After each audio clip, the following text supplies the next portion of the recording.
ओम शांति। मुस्कान।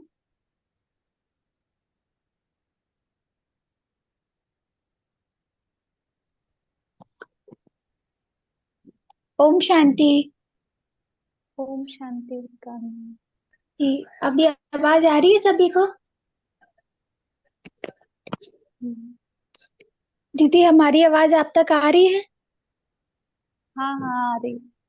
जी जी। आज के सत्र में आदरणीय दीदी जी का बहुत बहुत स्वागत।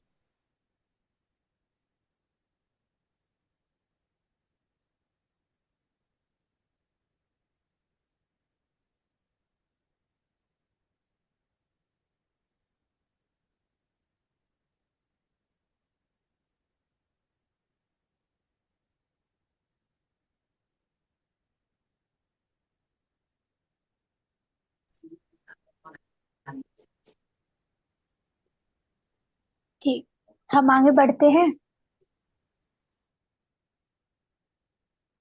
आज शायद स्पीकर खराब हो गया है। बाबा हमसे पूछ रहे हैं कि बाबा ने हमारे ललाट पर सदा का वरदान दे रखा है। ओ मेरे विजयी रत्न, सिर्फ दिल से सोचो, यह वरदान किसने दिया है?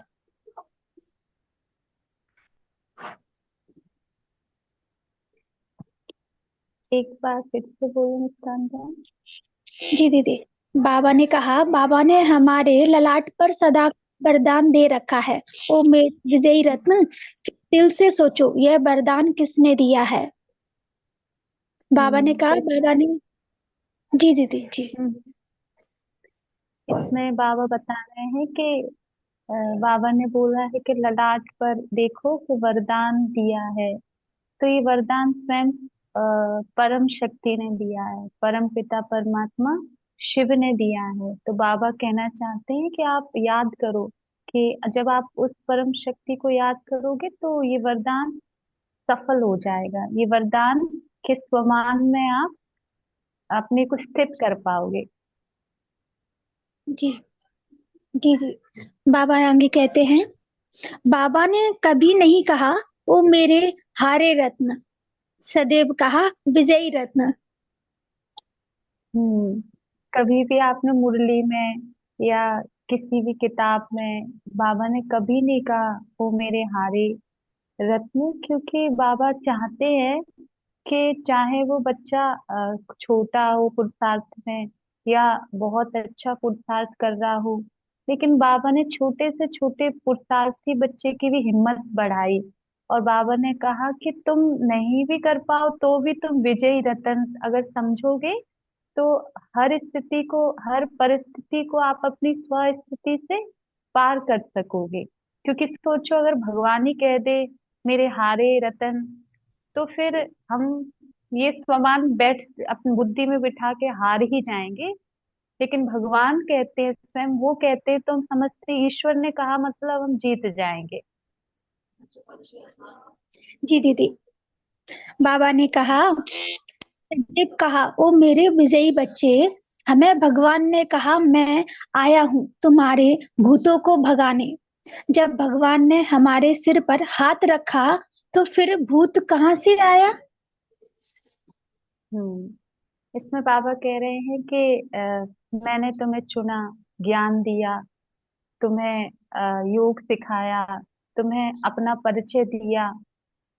तुम्हारे अंदर जो आत्मा के अंदर जो पांच विकार हैं, जो भूत हैं, जो काम क्रोध लोभ मोह ईर्ष्या अहंकार द्वेष नफरत घृणा, तो बाबा ने कहा है कि आप अगर मुझे याद करोगे और मुझसे शक्ति लोगे, तब आपकी आत्मा में बल भरेगा, तब आप इन भूतों पर विजय प्राप्त कर पाओगे।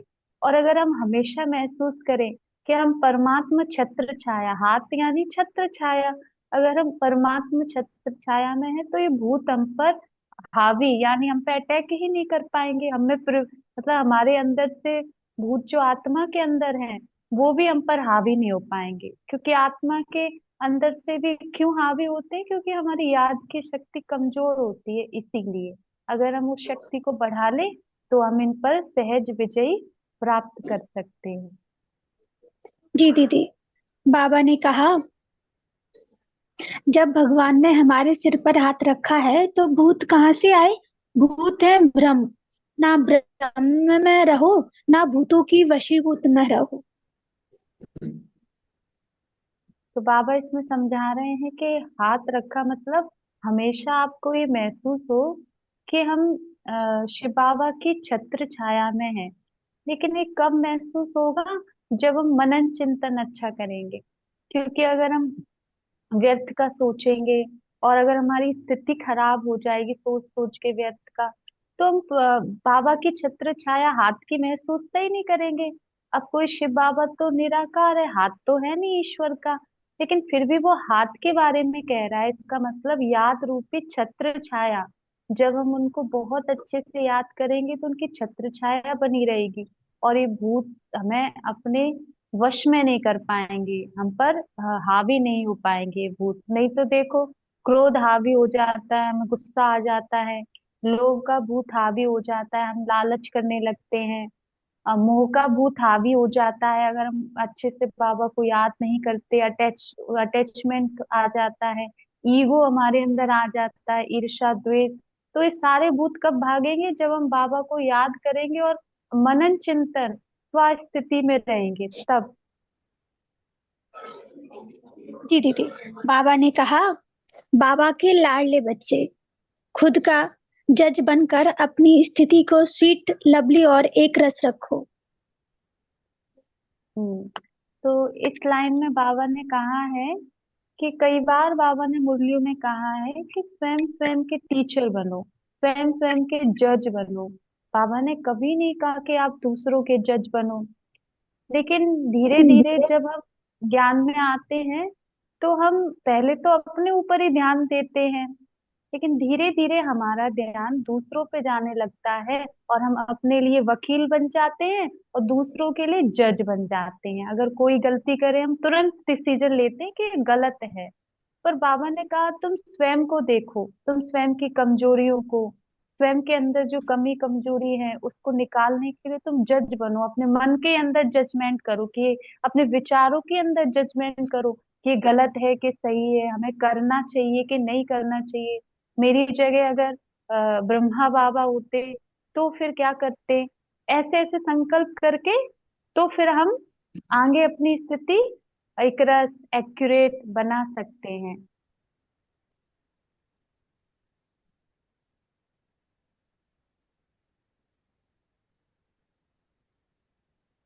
आगे बोलो क्या काम है। भी आवाज आवाज बाबा कह फिर से। हम्म। बाबा बोल रहे हैं, बाबा कहते हैं, अब स्वयं की स्थिति स्वीट नहीं तो दूसरों को भी स्वीट कैसे बनाएंगे? योग योग कहकर हारी नहीं करो, एकांत में जाकर बाबा को याद करो। बाबा कह रहे जैसे स्वीट स्थिति अगर आपकी नहीं होगी तो आप दूसरों की स्वीट स्थिति कैसे बनाएं? कई बार क्या होता है कि हम पुरुषार्थ करते हैं ना तो हमको टेंशन हो जाती है पुरुषार्थ की। अब मान लो एक हम जैसे भक्त नहीं होते, एक नियम बना लेते कि हमको 4 बजे उठना है, अगर नहीं उठेंगे तो धर्मराज से हमें सजा मिलेगी, या हमको ये करना है। तो बाबा कहते हैं ये मतलब प्रेम से करना है, डर से नहीं करना है। क्योंकि डर से आप कितना पुरुषार्थ करोगे? डर से आप आज उठोगे, फिर कल नहीं उठ पाओगे, और परसों उठोगे फिर नरसों नहीं उठ पाओगे। तो बाबा ने कहा है कि ये सब सहज रीति पुरुषार्थ करना है। योग योग योग, योग भी एक टेंशन ले लेते हैं। और अगर टेंशन में अगर योग लगाओगे कि कल हमने योग नहीं किया, आज हम कैसे करेंगे, आज 2 घंटे 3 घंटे, तो उसके लिए बाबा ने कहा स्थिति बनाओ अपनी योग की, अपनी अ, बाबा के प्रति पहले प्रेम बढ़ाओ। तो प्रेम से जब योग करोगे तो वो टेंशन नहीं लगेगा। लेकिन फॉर्मेलिटी के लिए करते हो, डर के कारण करते हो, तो योग भी नहीं लगता, शक्ति भी नहीं मिलती। नियम जरूर पालन होता है लेकिन शक्तिशाली नहीं बनते, क्योंकि वो उसमें प्रेम नहीं है, उसमें डर है, धर्मराज से सजा मिलेगी इसीलिए हमको ये करना है। लेकिन धर्मराज से पहले वो हमारा पिता है, तो पिता से प्रेम करने के लिए हमको उठना है, पिता से प्रेम करने के लिए हमको मुरली सुनना है। वो हमारा फादर है, उसके लिए हमें धारणा करनी है भोजन की, क्योंकि हम उससे प्रेम करते हैं। तो प्रेम करेंगे तो सहज होगा 4 बजे उठना, प्रेम करेंगे तो सहज होगी धारणा।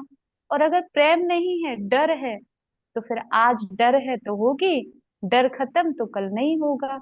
इसीलिए बाबा कहते हैं योग योग करके भारी नहीं करो, सहज रीति योग करो, और वो केवल ईश्वर से प्रेम से ही हो सकता है। जी दीदी। बाबा ने कहा,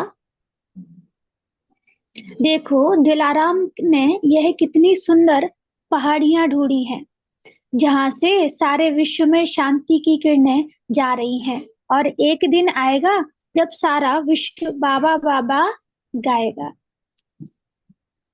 हम्म।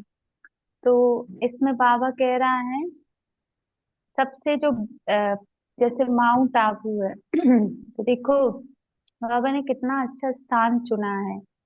और बाबा वहां पर पांडव भवन में वहां पर बाबा के तन में आए भी। तो बाबा कहते हैं ये पहाड़ियों के बीच में भी बाबा ने स्थान चुना है। और हमारा शांति स्तंभ, जो बाबा का स्तंभ है, वहां पर से भी कितने अच्छे वाइब्रेशन आते हैं। और सबसे ऊंची पहाड़ी हमारी परम धाम है। बाबा कहते हैं अगर उस चोटी पर चले जाओ, सबसे जैसे माउंट एवरेस्ट की चोटी होती है, तो सबसे ऊंची चोटी, उससे ऊंची चोटी तो कोई है नहीं माउंट एवरेस्ट की। तो इसी तरह परम धाम सबसे ऊंची चोटी है। तो बाबा कहते हैं वहां अपनी बुद्धि को एकाग्र कर लो, तो आपकी स्थिति बहुत अच्छी बन जाएगी। और हर एक आत्मा के अंदर से निकलेगा बाबा बाबा। तो यही बाबा समझा रहे हैं। जी दीदी। बाबा कहते, अब वह दिन भी दूर नहीं, अभी तो सेवाओं के और भी अनेकानेक कार्य होने हैं। बाबा इस हॉल द्वारा अनेकों का कल्याण कराएगा। अनेक इस हॉल में आएंगे और अंजलि लेकर जाएंगे। सबसे पहले तो बाबा का हॉल, जिसमें बाबा पहली बार आए थे, वो था हिस्ट्री हॉल। तो बाबा कहते हैं ये हिस्ट्री हॉल से फिर थोड़े बच्चे और बढ़े, फिर हम कौन वो जो ओम शांति भवन, वहां पर वो हॉल। फिर बाबा कहते हैं सबसे बड़ा हॉल डायमंड हॉल। तो बाबा कहते हैं ये जो हॉल है, यहाँ पर भी जब आत्माएं आती हैं, बाबा को याद करती हैं, तो धीरे धीरे बहुत सारी आत्माएं बढ़ती जा रही हैं। और बाबा को याद करेंगे, बाबा से बाबा का परिचय प्राप्त करेंगी। और लास्ट समय ऐसा भी होगा कि बहुत सारी आत्माएं अंजलि लेकर भी जाएंगी, मतलब वाइब्रेशन भी लेकर जाएंगी बाबा के। तो ये सब बाबा ने क्यों किया? हिस्ट्री हॉल से ओम शांति भवन, ओम शांति भवन से डायमंड हॉल। आप सोचो कितना बढ़ता विस्तार गया। और डायमंड हॉल में भी एक बार में नहीं, कई बार बाबा मिलन में आते रहते हैं। एक साथ 25,000 लोग वहां बैठकर मेडिटेशन करते हैं हर बार। नए नए जॉन आते रहते, तो हर आत्मा अंजलि लेकर जाएगी वहां से। तो बाबा ने ये हॉल भी इसीलिए निर्माण किए हैं, ताकि यहाँ बैठे बाबा को अच्छे से याद करें और अपने वाइब्रेशन पूरे विश्व में फैलाएं। जैसे शांति स्तंभ से पूरे विश्व में फैलते हैं ना, इसी तरह जब इकट्ठे सब बैठकर योग करेंगे, बहुत अच्छे वाइब्रेशन पूरे विश्व में जाएंगे। जो आत्माएं कमजोर हैं, वो आत्माएं उस वाइब्रेशन से खिंची चली आएंगी। जी जी। अच्छा, सभी जानते हैं ये कौन सा टॉपिक चल रहा था? सभी को याद है? 2 दिन से हम कंटिन्यूअस टॉपिक पे चर्चा कर रहे हैं, बाबा हमसे कह रहे हैं ये टॉपिक आज पूरा होता है। ये टॉपिक कौन सा था? अगर याद है तो बताएं। चलिए कोई नहीं, हम बता देते हैं। ये ब्राह्मण जीवन ऑलराउंडर जीवन है, जिसमें कर्म सेवा भी है, मनसा सेवा भी है, तन की भी है, मन की भी है और धन की भी है, संकल्पों की भी है, श्वासों की भी है। सभी सेवाएं समाई हुई हैं। बाबा कहते हैं संगम पर ब्राह्मण सभी कलाएं धारण करते हैं।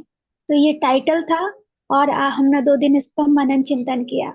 अभी आज नया टाइटल शुरू हो रहा है, आदरणीय दीदी जी से हम आगे और भी चर्चा करेंगे।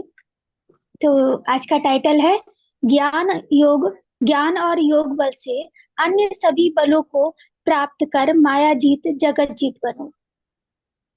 बाबा कहते, यह यह हम राज ऋषियों का दरबार है। राज ऋषियों का को राजयोगी भी कहते हैं, गॉडली स्टूडेंट भी कहते हैं, राज ऋषियों को ज्ञानी तू आत्मा भी कहते हैं। तो हम सब यहाँ ज्ञानी हैं, योगी हैं, ऋषि बैठे हैं, या और हम ज्ञानी योगियों को पढ़ाने वाला ज्ञान ज्ञानेश्वर योग योगेश्वर बाप है। कौन कौन स्मृति में बैठे हैं? हम्म, तो इसमें बाबा कह रहे हैं कि गॉडली स्टूडेंट हैं, राजऋषि हैं। तो बाबा कहते हैं इसमें हम सब कौन बैठे हैं, पूछ रहे हैं बाबा। राजऋषि, तो राजऋषि का अर्थ क्या होता है? एक राज ऋषि, यानी कि राज्य भी कर रहे हैं और हम ऋषि भी हैं। राज्य किस पर करना है हमको? राज्य में करना है अपनी कर्मेंद्रियों पर, राजा बनकर। और हम ऋषि भी हैं। ऋषि इसलिए है क्योंकि तपस्या कर रहे हैं। किस पर तपस्या कर रहे हैं? अपने मन के विकारों को जीतने के लिए तपस्या कर रहे हैं। तो हम राजयोगी भी हैं, गॉडली स्टूडेंट भी हैं और राज ऋषि भी हैं। तो बाबा इसीलिए पूछ रहे हैं कि बच्चे बताओ कौन कौन बैठे हैं। राज ऋषि बैठे हैं, गॉडली स्टूडेंट बैठे हैं, या राजयोगी। राजयोगी का मतलब है कि हम योग के द्वारा अपने ऊपर राज्य कर रहे हैं, अपने मन पर राज्य कर रहे हैं। इसलिए बाबा राजयोगी भी कहते हैं, गॉडली स्टूडेंट, क्योंकि ईश्वरी पढ़ाई पढ़ रहे हैं हम, भगवान हमें पढ़ा रहा है। और हम राज ऋषि हैं, यानी कि हम राजा भी हैं और ऋषि भी हैं, तपस्या भी कर रहे हैं और अपनी कर्मेंद्रियों पर राज्य भी कर रहे हैं। जी, बाबा कह रहे हैं, अगर किसी भी स्मृति में बैठे हैं, ज्ञान की, योग की, ऋषि की, योगी की, तो उन सब में बाबा को मिक्स करते जाओ। ज्ञान में बैठे हैं, ज्ञान की स्मृति में, तो ज्ञानेश्वर को यूज करो, ज्ञानेश्वर के रूप में भगवान को याद करो। योग में बैठे हैं तो योगेश्वर शिव बाबा को याद करो। मतलब जिस स्मृति में बैठे उस स्मृति में उस अनुसार बाबा को ले लो। तो बाबा आगे हम्म। कहते हैं, सबसे पहले ज्ञानेश्वर बाप ने हमें ज्ञान की वास्तविकता समझाकर ज्ञान स्वरूप बनाया है। हम्म। तो इसमें बाबा पूछ रहे हैं कि मतलब ज्ञान स्वरूप बाबा ज्ञानेश्वर ने हमें ज्ञान दिया। तो बाबा कहते हैं कि वास्तव में हम ज्ञानी बने हैं। कैसे पता चलेगा हम ज्ञानी बने हैं? तो वो ज्ञान केवल सुनने के लिए नहीं है। बाबा ने कहा ज्ञान को सुनने के बाद, मनन चिंतन करने के बाद, फिर धारणा, जो ज्ञान धारण हो जाता है वो रियल ज्ञान है। केवल हमने सुना, एक कान से सुना और दूसरे से निकाल दिया, हम भूल गए। तो जब हम भूल जाएंगे तो वो हमारे कर्मों तक आएगा ही नहीं, तो फिर हमारी धारणा कैसे बनेगी? मान लो बाबा ने कहा कि तुम्हें पवित्र रहना है, मनसा वाचा कर्मणा। ये बाबा ने हमें ज्ञान दिया, ज्ञानेश्वर ने। और हमने इस चीज को धारण किया। हम मन से अपने विचारों को कंट्रोल करने लगे। हम अपने विचारों को फिल्टर यानी छानने लगे ज्ञान के द्वारा कि कौन से हमें विचार करने हैं, कौन से हमें कंट्रोल करने हैं, किस विचार पे हमें नहीं सोचना। हम तन से भी प्योरिटी को धारण करने लगे। तो जब हम ज्ञान की बातों को जीवन में अप्लाई कर लेते हैं, उसे कहते हैं ज्ञानी तू आत्मा, जो ज्ञानेश्वर के बच्चे हैं। बाकी सुनकर भूल जाते हैं, सुनकर अप्लाई नहीं करते, तो कुछ समय बाद वो कर्मों में नहीं होता, तो ज्ञान बुद्धि से भी हट जाता है। क्योंकि कर्मों में आता है मतलब वो स्टैम्प प्रैक्टिस पक्का हो गए, तब हम ज्ञानी तो आत्मा कहलाते हैं।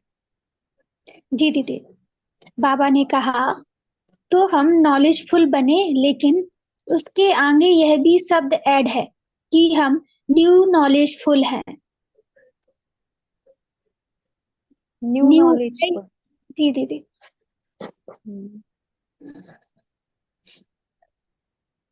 हम इसमें पुस्तकों को बाबा, नहीं। जी, हम्म, हाँ हाँ हम, बोलो। जी मतलब बाबा आगे भी कह रहे हैं, बने हैं, लेकिन उसके आगे यह भी शब्द ऐड है, न्यू नॉलेजफुल। नॉलेज वाले तो दुनिया में अनेक हैं, आज के हम्म। समय, लेकिन बाप ने जो हमें नॉलेज दी है यह प्राय लोप हो चुकी है। अच्छा, हाँ, तो बाबा इसमें ये समझा रहे हैं कि नॉलेजफुल तो है, लेकिन बाबा कहते हैं न्यू नॉलेजफुल। न्यू नॉलेजफुल बाबा इसमें क्यों कह रहे हैं? क्योंकि आप देखो, ज्ञान तो सबको है। महामंडलेश्वर भी ज्ञानी है। आप कोई भी चैनल खोल दो, धार्मिक चैनल है, वहां पर भी अच्छे से वो ज्ञान सुना रहे हैं। भागवत करते हैं, इतने अच्छे तरीके से सुना रहे हैं। लेकिन बाबा ने कहा न्यू नॉलेज, यानी कि जो हमें ज्ञान मिला है ना शिव बाबा से, तो ये ज्ञान नया है। क्योंकि ये ज्ञान क्यों नया है? क्योंकि हमको तो पता ही नहीं था कि परमात्मा परम धाम निवासी है। परमात्मा का स्वरूप ज्योति बिंदु स्वरूप है। वो शांति का सागर, प्रेम का सागर, आनंद का सागर है। वो हमारा परम पिता है आत्मा का। तो बाबा ने सृष्टि चक्र के बारे में बताया, हर एक युग के बारे में बताया कि बहुत सारी जो बातें हमें नहीं पता था ज्ञान का, उसके बारे में बताया बाबा ने, जो दुनिया को किसी को नहीं पता। तो हमारे लिए न्यू नॉलेज है। और दुनिया में बाकी बहुत वेद शास्त्र हैं, लेकिन वो नया नहीं है, और ये नया है। इसीलिए प्राय लोप हो जाता है, क्योंकि कुछ समय बाद जब पुरुषार्थ खत्म होगा तो ज्ञान भी लोप हो जाएगा, क्योंकि नया है। तो फिर जब संगम युग खत्म, ज्ञान भी लोप, और फिर से ड्रामा रिपीट होगा, तो फिर से ये नॉलेज हमें बाबा के द्वारा मिलेगी। बाबा हंसाने के लिए कहते हैं, इसीलिए कहा हमें न्यू नॉलेज मिली है। चलिए। हाँ। हम्म, जी जी दीदी, दीदी एक्सप्लेन हाँ। करती हूँ। हाँ, तो पावर इसमें यही कह रहे हैं हंसाने के लिए कि देखो तुम्हें नया ज्ञान मिला है। तो नए ज्ञान में जब बच्चा पहली बार छोटा होता है, स्कूल जाता है, और वो कुछ नई नई चीजें सीखता है, तो उसे इंटरेस्ट होता है। और धीरे धीरे वही पुरानी होती है तो इतना उससे इंटरेस्ट नहीं होता। तो जब हम हमने जन्म लिया, नया ज्ञान मिला, बाबा का परिचय मिला, तो ये हमारे लिए हमारे लिए बहुत रुचि की बात है, इसीलिए हमको इसमें इंटरेस्ट भी आता है। बाकी वेद और शास्त्रों में हमको इतना इंटरेस्ट नहीं आता। मंत्रों में हमें इतना इंटरेस्ट नहीं आता, क्योंकि कुछ मंत्र तो हमें समझ ही नहीं आते। तो ज्ञान भी वो होता है जो सरल भाषा हो, स्पष्ट हो, जो समझ आए, जिसे हर कोई कर सके, उसे ज्ञान कहते हैं। और वो बाबा देता है न्यू नॉलेज। जी दीदी, आदरणीय दीदी जी का आज के सत्र को करवाने के लिए बहुत बहुत धन्यवाद। दीदी जी हमारे बीच पहुंचे, और सभी भाई बहनों का भी बहुत बहुत धन्यवाद। अभी आदरणीय दीदी जी से निवेदन करेंगे, दीदी जी हमें बाबा की मीठी याद की ओर ले चले, गुड नाइट मेडिटेशन की ओर ले चले। ओम शांति। ओम शांति। ओम शांति। ओम शांति। काफी अच्छी क्लास आप कराई दीदी आपने। बाबा ने करे, आप सबका भी धन्यवाद, आप लोगों ने थैंक यू। सुना क्लास को। और मुस्कान बहन का भी बहुत बहुत धन्यवाद। चलो मेडिटेशन की ओर चलते हैं।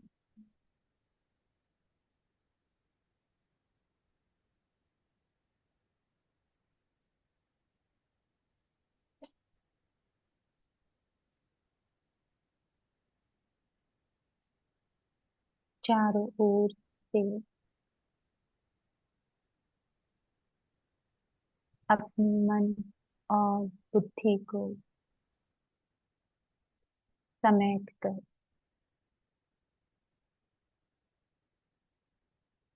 प्रकृति के बीच चमकते हुए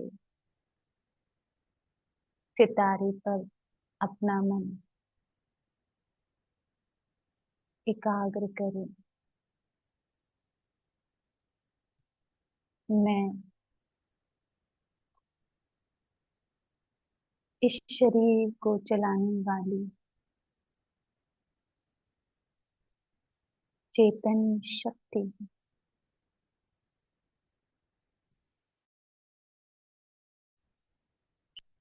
मुझ आत्मा में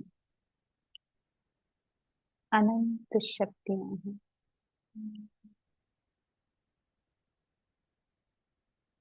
मैं आत्मा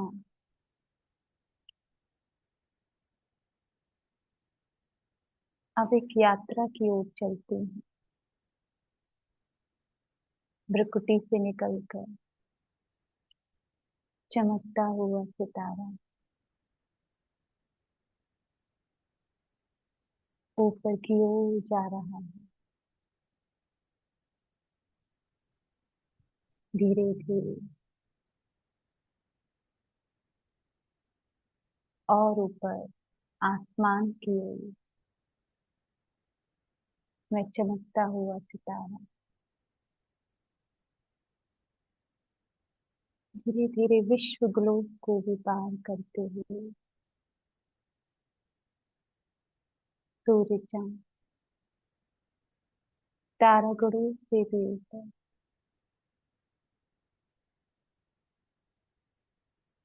सफेद प्रकाश सूक्ष्म वतन से भी ऊपर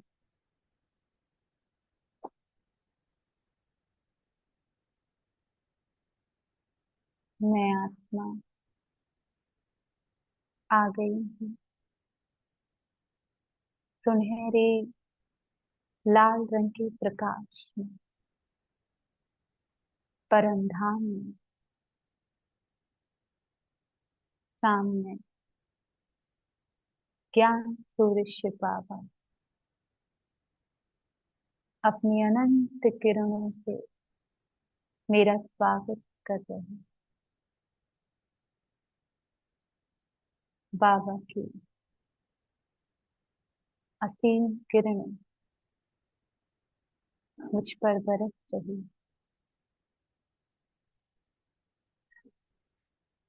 बाबा के पास आकर मेरी पूरी थकान मिट गई। मैं आत्मा बिल्कुल रिलैक्स महसूस कर रही हूँ। बाबा के पास आकर जन्म जन्म की थकान मिट गई। सारा बोझ बाबा ने अपनी ओर खींच लिया है। मैं आत्मा निश्चिंत महसूस कर रही, बंधन मुक्त महसूस कर रही।